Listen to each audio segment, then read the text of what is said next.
Hello for another video. So this one's gonna follow the last video about the what I've been working on, and this is actually the build guide. So I'm gonna say right off the back that Palsteron already has a build guide about this up. This is the change. This one has the changes that he wanted to make into it. So I don't know if Palsteron is the one to create the build. I don't know if it was a random person. I don't know who created this build with the Scourge arrow menace totem build. I'm not sure who the creator is, but it's the one I've been using for the last like 2 weeks, and I want to get a build guide at least up about this build before I move on to my next one. But this build's pretty straightforward. It's pretty much the elemental bow. Just buy a fracture any of the 3 mods at T1, and then essence slam another one to get the other guaranteed T1 until you hit like a T, like a 1 or 2 ideally. I stopped at T3 because I was running out of currency. And I don't even have the attack speed enchant on this bow either. But then once I did that, I just went prefix cannot be changed. And I think you have 2 options. You can either Veil Chaos Orbit, or you can use Harvest like I did and go with the speed modifier to get more attack speed. And then I got global crit on this, and I just crafted chaos damage over time. The bow can be better, but it was budget version. And then in here is pretty much Blood Rage, Frenzy of Calling Strike, Despair, which I don't even use because I have Despair on hit on the gloves. If you want to go budget, don't have the Despair hit on glove, use Despair gem. That's the only reason I have it in here. Pretty much Haste and Grace. So pretty much you're not even using Haste, to be honest. Haste is only there for the Val version. That's it. And Grace is there for defense. The helmet, this gives you Ancestral Bond for more totems. And pretty much, gives you more damage, more accuracy, a little bit of ES. The increased reduction to cast speed also applies attack speed. So that's why it's pretty nice too, because you can get either cast or attack, and they both work the same. But pretty much, like on here, Petrify Blood, your Steel Skin, Life Tap, and Flame Dash, which I've never used with this build really. Pretty much the quiver is pretty good. Both for additional arrow, more prod speed, more attack speed, more damage with bow skills, damage over time, and then I exalted slam the pretty shitty T7 lightning damage with attacks on it. And then the crafted life. The amulet, I pretty much crafted this one myself. So I'm going to say right at the back, your build is going to struggle with resistance and attributes really bad. I'm not going to joke about how bad it is. So pretty much I bought a fracture, strength and intelligence, because those are the 2 stats you're going to run into problems with. And then pretty much I bought the fracture damage over time multiplier on it. And then I pretty much just went with what did I do on this one? Attributes. Oh, I essence slammed attributes. You can do strength or intelligence, whichever one you need. I believe strength at the time was cheaper, and I needed more strength, so I went with that one. And I didn't know what I was looking for when I was crafting this. I was looking for either just if this was my last item to fix all my resistance, my attributes. And I was able to do it with all attributes on this T1. I was looking for like intelligence also would have worked, but all attributes I think is better because you can just hit the attribute modifier quality on it. And then I did Suffix Cannot Be Changed, Val Chaos Sword, Prod Speed, and Prod Damage for more damage. And then I crafted life on it, and I just exalted slam the shitty ES. Both the rings are pretty much resistant fixers. So pretty much like this one was to cap my chaos res, and this one is just a lot of resistance, life, and then crafted elemental damage attacks. This one is pretty much the same thing. I crafted both of these rings. I just bought the 2 stone with the fracture. Fracture T1 lightning res on it. And then pretty much, oh no, this was the last one I did. This was the one I finished my resistance off. I threw this thing in Harvest, slamming any fire or cold to see what would I get. That worked. I think I needed a little bit of cold and to finish my resistance off. And then I ended up hitting T1 all res, so I said, it capped me, why not just keep it and be done? And then I got lucky and I got the increase of damage attacks on there, and I got some life when I did the Summons Cannot Be Changed, Veil Chaos Orb. So it worked. Belt is pretty much there because the Fliss slot right here doesn't matter. This doesn't count for the... You can still use the trinkets even though you have the Flask on. So that's why this Flask is really good. They also give you an increased effect on, like, you know, Progenitus getting increased effects really strong. Taste of Hate increased effects really good. More evasion. So, like, overall... Oh, yeah, and also more life. But this belt is really good. And with this belt, it was pretty easy to... you can craft this many different ways. You can go with increased 50% chaos res when you have a Flask up if you want, but I didn't need it because I was already chaos capped. And then for this one, I decided just to go with increased flash charges gain is really good. You want that. And then I got a T1 resistant roll on it, a T2 life roll. So this one wasn't really worth trying to go for better because it rolled pretty well. So I just kept it like this. Ascendancy, Gentle Touch, you know, go for Despair and Hit if you want to make mapping easier. If you want to go budget, don't do that and just run a Despair on here and only use it on bosses. Because you don't need it, pretty much.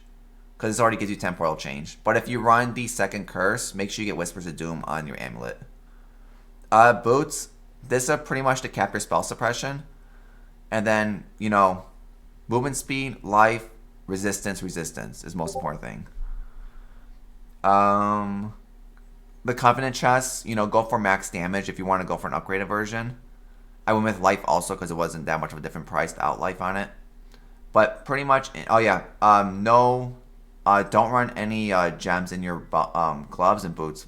Boots, more movement speed. Gloves, what do gloves give you again? It's been a while. They give you more life. So 25% more life, you don't have no gems in here. The chest piece is pretty much Scourge, Arrow, Menace, Awaken Unbound Elements, Awaken GMP, Awaken Deadly Elements, Ballista Totems, and a Life Tap. So you cost life instead. That's why you want to have your Life Flask up at all times. Because once your flasks are pretty much permanent with this build. They'll never run out. The minute they run out, they reuse again. The only one you got to keep tapping is your Life Flask whenever it runs out. But your flasks are pretty much Mage Blood style. Flask is pretty much bleed immune. This is pretty much gives you permanent corrupted blood and bleed immune, to be honest. Jade Flask. So I have these two flasks right here. These are pretty much whichever one you want to use. Like if I want to go movement speed, I'll put this one on. If I want to go more defensive, I put this one on. But pretty much just gives you a lot of evasion. Taste of Hate. This is what caps my cold res, because without Flask up, I have 7 cold res. With all my Flask up, I'm at cap everything. But yeah, without the Flask up, I'm not at cap. So the Flask is what gets my cap res. If you don't want to go this crazy on resistance on all your gear, you can just run the other flasks. I have one in here somewhere. Yeah, you can run one of these flasks for all res and just get resistant on it too. Like this alone will cap your resistance also. Taste of Hate, really good defensive. And then Progenitus Flask is probably your strongest flask on the build. It's also extremely expensive this league.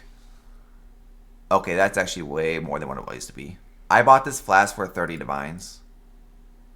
And now they're in the hundreds. Wow. Okay then, I did not know that. Yeah, so the build got a lot more expensive than I thought it was going to be. So I bought this 2 weeks ago.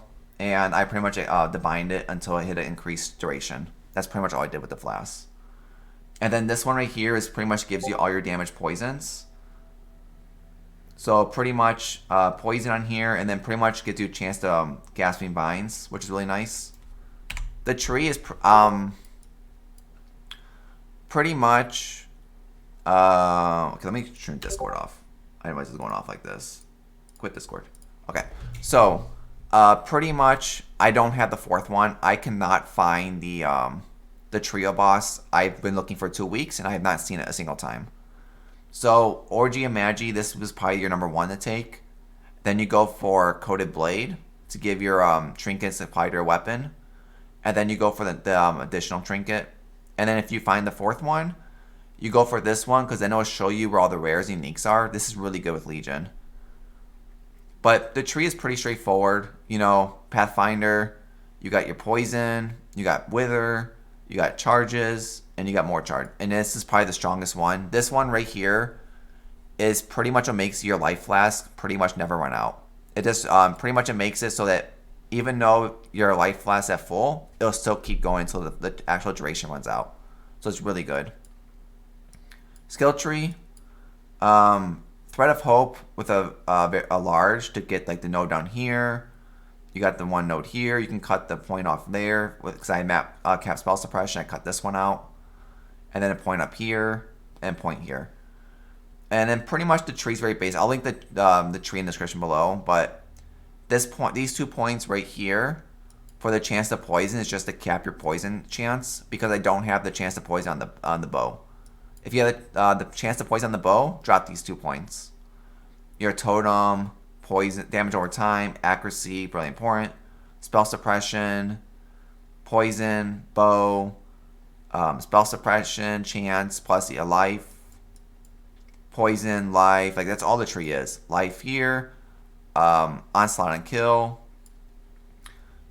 more frenzy charges, jewel slot if you get more points, totems, life. Cluster jewel down here for Unholy Grace, Evil, and Wicked Pale. And then this one over here is Echo and Sleep the Sentry. And then Circle Oblivion, Wasted Affliction. And then I have a Witch that taken. This one is pretty much a chance to gain Frenzy on hit, which is really nice. More evasion per Frenzy charge. Chance to avoid elements while phasing, which doesn't really matter. And then chance to get 2 totems. This one down here is pretty much just a Wayne of Splinters for more projectiles. I think that's the basic. And then pretty much I'm just doing my usual, you know, stun chance and burning ground. But let's run a map. So this map is probably really hard for the build to do, but I'm too lazy to fix it. I can do Legion. We'll just run basic.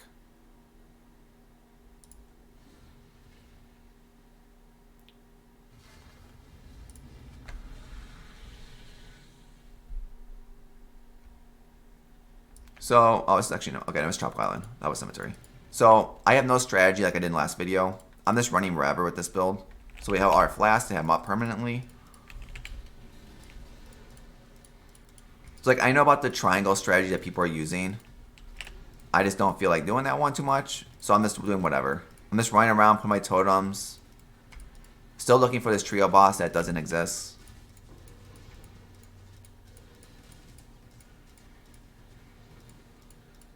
I think I just went in a big ass circle.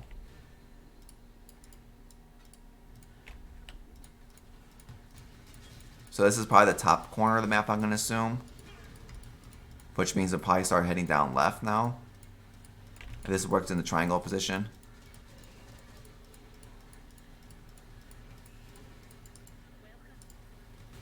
Oh, hello. I have not seen anything that's even good here. No. But like my average from this is about 2,000 wisps. If I get lucky like this one, I might hit 3, but most of all, like this, all I do is go there and I just leave. There's no strategy. I'm not going to do the whole walking back with this build. It takes too long.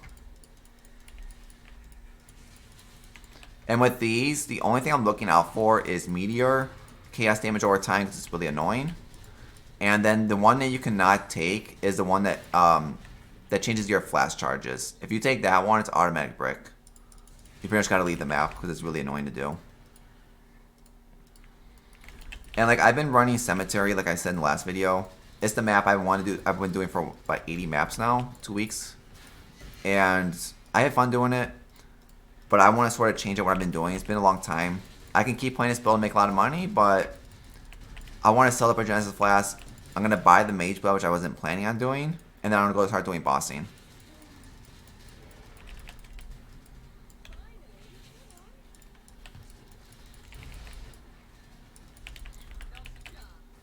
Oh, and we lag out. Yep, there goes. So you lag a lot with this, I'm not gonna lie.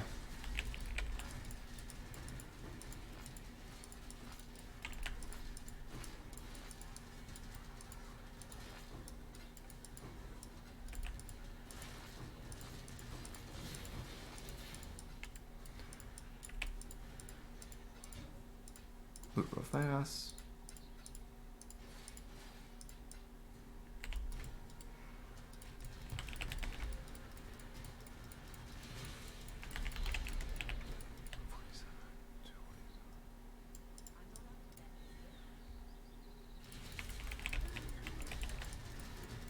And just in case, I'm gonna put a portal right here.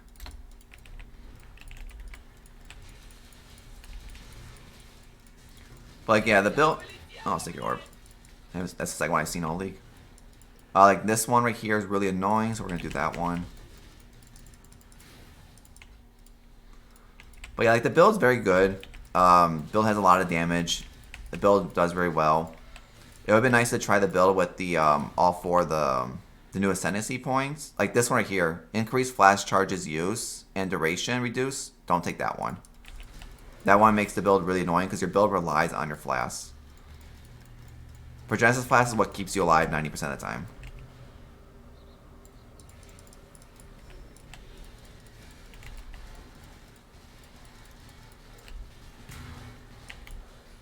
Like Legion's really easy to do with this build.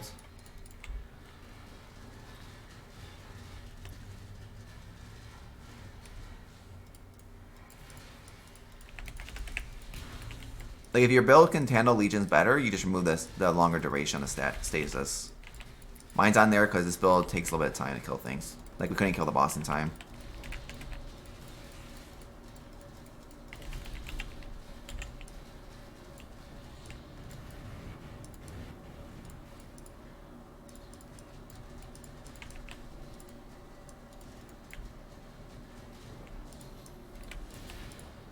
But yeah, Legion is still as good as ever. Like I wanted to try Arc with Legion. I think could have been really good this league. But never really got around to it.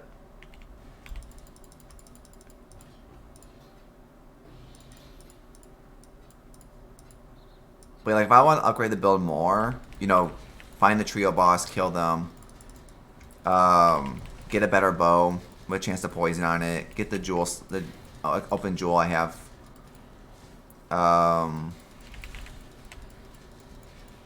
Maybe Mage Blood or Headhunter, but I don't think you need them, to be honest. I think the Flask I'm using now is much better. Because with Mage Blood, you only would have one Flask affected. So I don't think Mage Blood's needed. I think the belt is perfectly good. Could be better rolled. Oh, we're dead. Yeah. Like, these bosses hit... These monsters hit really hard.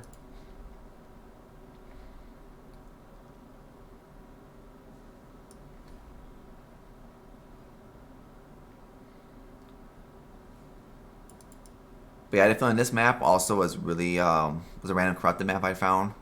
Probably not the best for showcasing, but...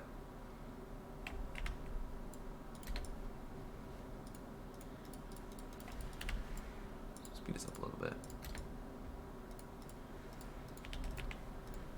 A little bit more movement speed if we find enemies.